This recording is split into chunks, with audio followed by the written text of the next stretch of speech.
Alright, how's it going guys, and welcome to today's video. So today I've got a bit of a different video talking about this new setting that not that many people know about, and it is actually the foot controller settings. So if you go over to your colorblind settings, you can see this here, it's the enable foot controller setting. Now automatically, obviously this is, by default it is off, but I recommend turning it on. I've put it on, and it's a really cool feature, and not that many people know about it. It's quite new. I think it came out with a new update or something. I don't know how long it's been in the game for, but it is a new feature, and I'm just going to explain how this works and the settings that you should use with these settings, and then I'm going to show some clips of some nice clips I got with the foot controller settings enabled.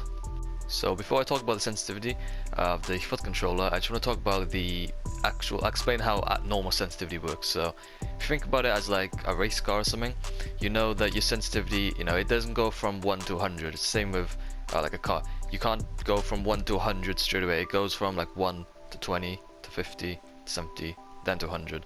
So it goes up in steps. So what the foot controller sensitivity does, it basically speeds that sensitivity up. So instead of it being 1, 20, 50, 70 and then 100, it just speeds it up, and then it goes to like from 1 to 50 to 100. So it basically just speeds it up and makes things a bit quicker. So with the foot controller dead zone, that basically means how far you have to move your right stick for the acceleration speed to take effect.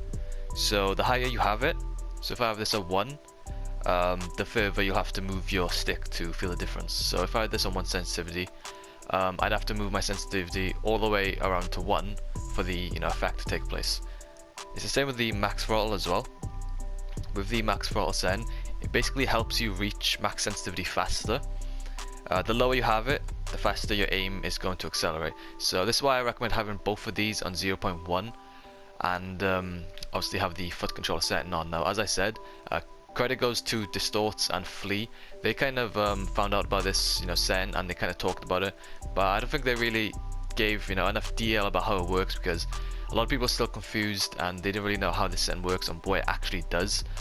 But it basically speeds things up, and in your gameplay you may not notice much at first, and I didn't really notice it at first either. I didn't really think there's any difference between having this setting on or off, but after a while, once you get used to this, well, not really get used to it, but once you play with it quite a lot, you'll see the difference it makes, and you won't be able to go back. It basically makes your gameplay a lot faster and a lot smoother as well. It's a lot better to have, and I definitely recommend you turn the setting on. Basically, having no aim acceleration means you'll be able to do your moves a lot quicker. So your edits, when you're editing walls,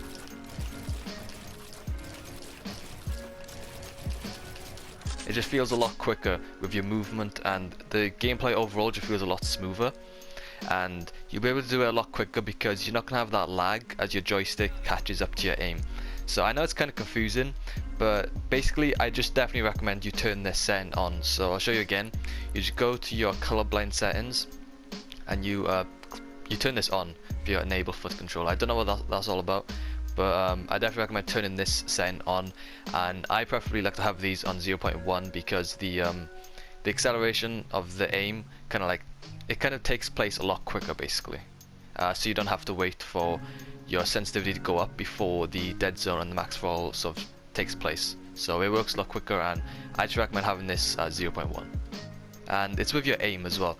Your aim gets more accurate over time because you get used to how predictable and how consistent your aim is, and it gets rid of that aim acceleration completely basically. So I know it's kind of confusing, but you'll notice like a difference over time as you turn the setting on, and trust me, after like 2 or 3 days of using this setting, if you try to turn it off, you'll notice so much, and trust me, you won't be able to go back. It makes your gameplay so much smoother, and your movement as well is going to be a lot better as well. Like you'll just feel a lot more like active, and your movement, like when you're building and aiming and tracking people, like it'll just feel a lot more consistent and accurate, and once you get used to it, you'll notice a huge difference. So that's pretty much the setting and how it works basically. So I know it's kind of confusing, but trust me, just turn the setting on, you'll notice a huge difference.